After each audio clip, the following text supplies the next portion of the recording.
Hi, Miss Kitty. Naka-schedule ka bang dumalaw ngayon?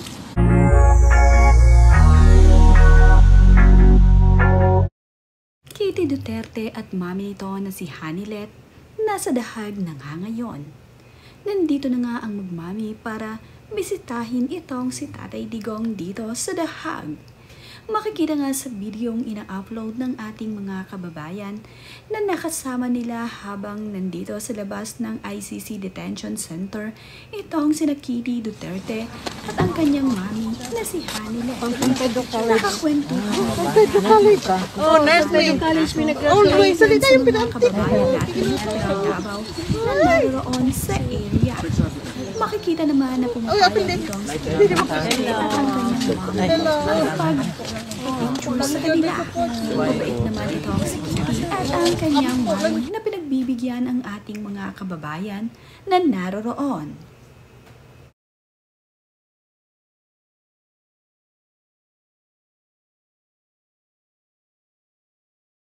Habang ang naghihintay itong si Kitty Duterte at itong si Hanilet sa labas ng ICC detention, ay ang mga kababayan na taga Davao ay nagkaroon ng pagkakataon na makasalamuha ang presidential daughter at ang partner ni Tatay Digong.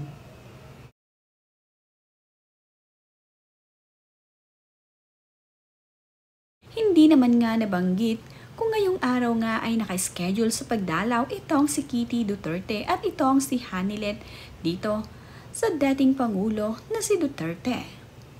Pero nabanggit kamakailan ni BP Sara na ang mga araw na pagpunta ni Kitty Duterte at ni Hanilet dito ay kanyang pagbibigyan muna at nagbigay daan itong si BP Sara para sa kanila.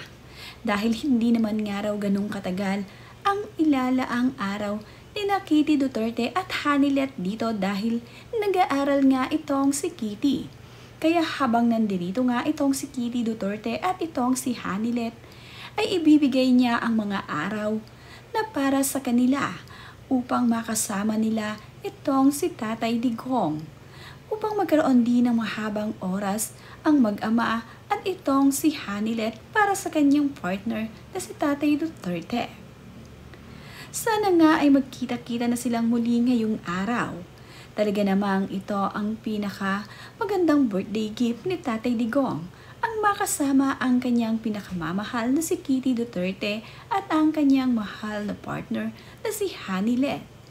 Soon nga raw ay susunod dito ang unang asawa ni dating President Duterte na mami ni Inday Sara. Dadalaw din siya dito sa dating Pangulo.